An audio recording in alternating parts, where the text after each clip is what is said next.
Hello. 1 week left. 1 week left.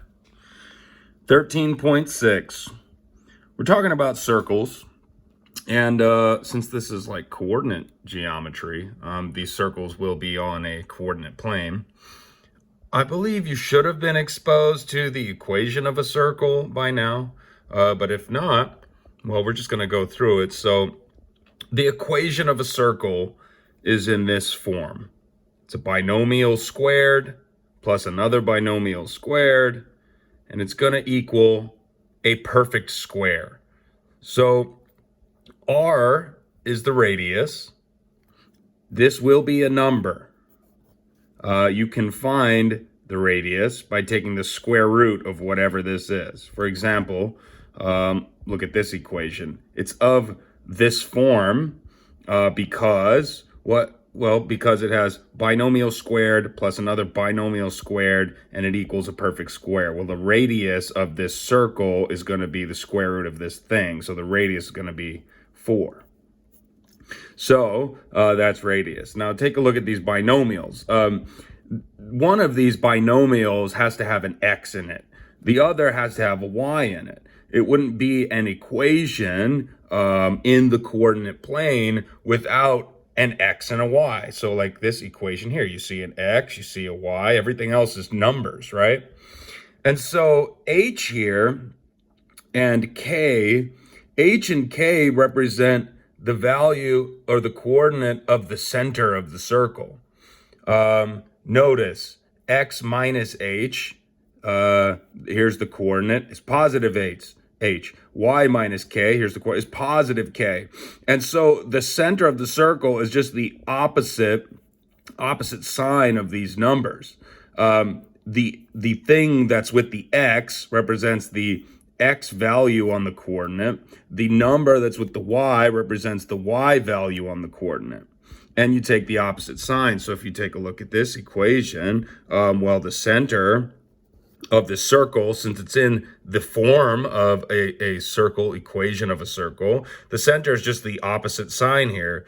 So positive 1, comma, positive 5. That's the center of this circle, and the radius is 4.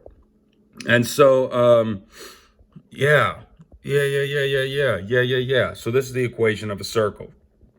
And so, we're going to do various things with this. Like, for example, like this example question. Find the equation of a circle whose center is at 1, 5 and whose radius is 4. And so if the center is at 1, 5, you could write this equation. X, you do the opposite sign, minus 1 squared. This thing has to be squared. And then, hey, y minus, since the center's at 5, you do the opposite sign, y minus 5 squared. And the radius is 4, so you just square 4 and you get 16. And so you can write equations of circles, or you might have questions like this that say, hey, find the center and the radius of the graph of this equation. So notice this equation here, it is of the form of a circle. Now you might be asking, hey, what about this plus 7, man? I thought the form is with a negative, 2 negatives. Well, this is the same thing as y plus, oh, shoot, sorry. This here, y plus 7, is the same thing as y minus a negative 7, is it not? And so it's still of that form. You just can't really see it. You just can't really see it because of this plus. So the plus is not really a problem for us. They just have to be binomials squared. All right. Find the center and radius. So the radius is easy. It's already in the form. And so we just take the square root of this. Square root of 64 is 8. Radius is 8. What about the center? Well, we do opposite sign here, right? Center is 2, comma, negative 7. And that's all there is to it. So you don't really need to write it in this form the way that I wrote it. All you need to do is take the opposite sign. The center, 2, negative 7. The radius is 8. So yeah, there are more complicated problems, like, for example, this problem here. The question is this equation, x squared minus 8x plus y squared minus 10y equal 8, is that an equation of a circle? Well, first of all, it's not in the form, right? We don't have any squared binomials. We've got a linear term here, a linear term here. And so we don't know. And so to do that, we need to do this process called completing the square. And let me talk to you about that because, maybe you forgot how to do it from your algebra classes or whatever. All right, completing the square. So completing the square involves you creating a squared binomial. And so this is a squared binomial. And I want to show you where these things come from. So a squared binomial, like this thing's squared, if we FOIL it, if we multiply it out, right, we would write two of these side by side, and then we'd FOIL, we get x squared plus a 4x plus another 4x plus 4 times 4 is 16, right? And then we add our common terms, and then we get x squared plus 8x equals 16. Well, this thing here, this thing is a perfect square trinomial. And perfect square trinomials can always be factored into square binomials. So perfect square trinomials come from squared binomials. And so first, we can identify that this is a perfect squared trinomial by seeing that 16, isn't 16 just 4 squared? Yeah. And 8 is just 2 times 4, right? And so the common thing here is 4. This last term is the square of a number. In this case, it's 4. The middle term is 2 times the number. In this case, it's 4. And so if we know that that special number is 4, we could factor this perfect square trinomial, but going backwards, by understanding the pattern and by just doing x plus 4. It's going to be a plus 4 since this is a plus 8. So, for example, if you had x squared minus 8x plus 16, this is still a perfect square trinomial because the square root of 16 is 4, and 4 times 2, and 4 times 2, and 4 times 2 is 8. It's just in this case, this is negative, and that's okay. The only difference between that when you factor this thing is going to be, well, the squared binomial is just going to have a negative. It's going to have a negative 4. All right, so if the middle term is negative, the sign on the binomial is going to be negative. If the middle term is positive, the sign on the binomial is going to be positive. So that's where perfect square trinomials come from. Take a look at this example here. X squared plus 18x plus 81. Is this a perfect square trinomial? Well, this has to be a perfect square, and it is. Square root of 81 is 9. But it's not a perfect square trinomial unless this here, half of this, is the same number. So you could look at it this way. Square root of this is 9. What's 9 times 2? It's 18. So like half of this is 9. Square root of this is 9. They both have that 9 in common. And the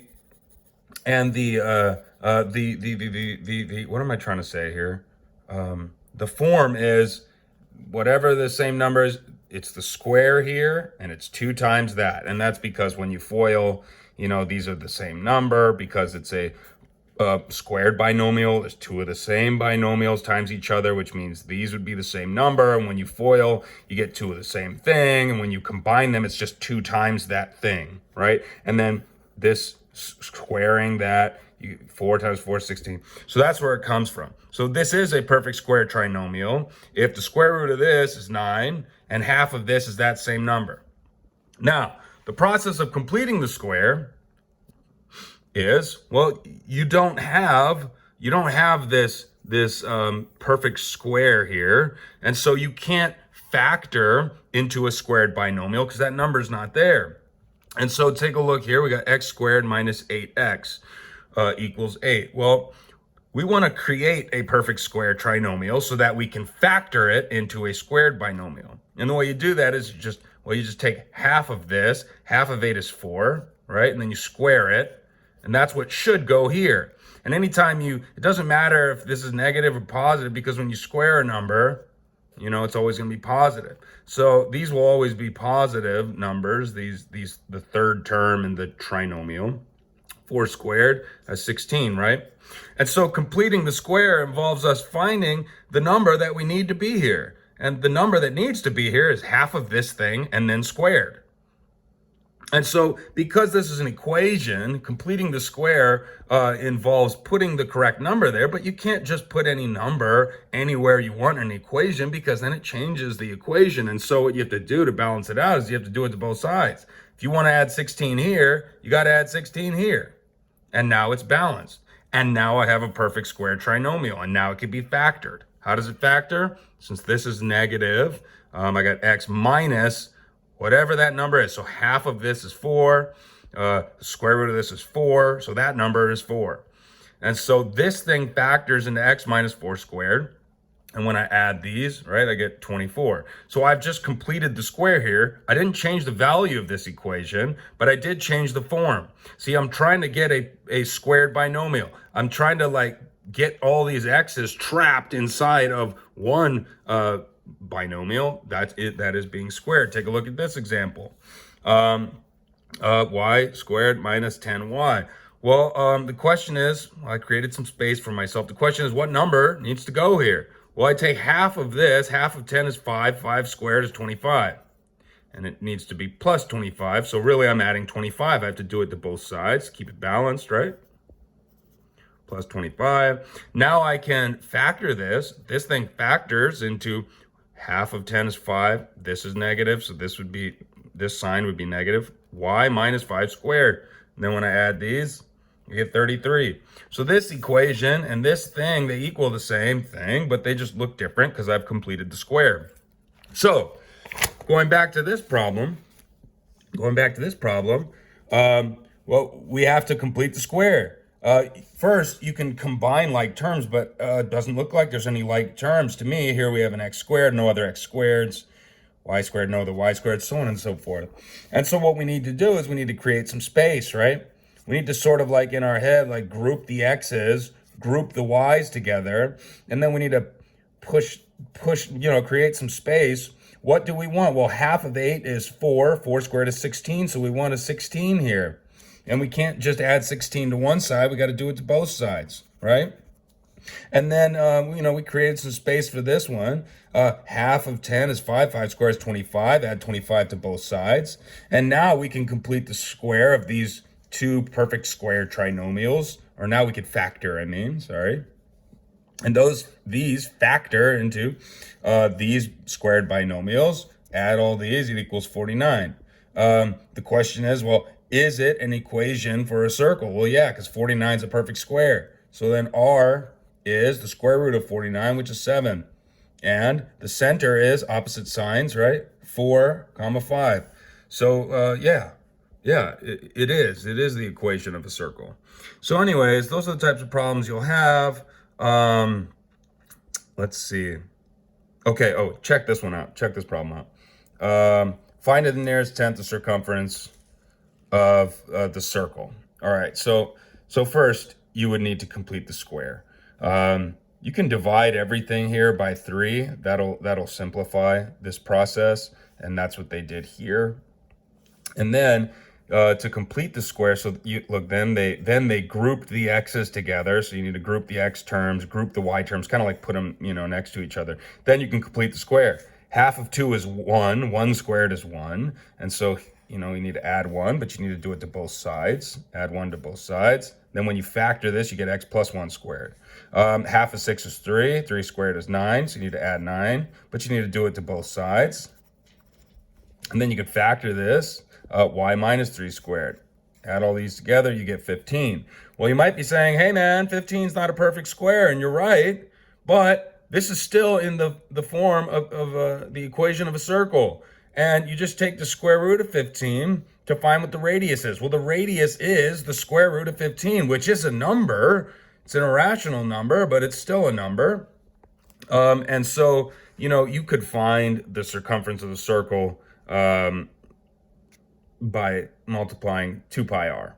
R in this case is root 15. So I guess what I'm getting at is it's okay to have a radius that is irrational, square root of 15. Okay, yeah. Hey, read this example problem in the book. Okay, talk to you later. Hope all is well. Bye-bye.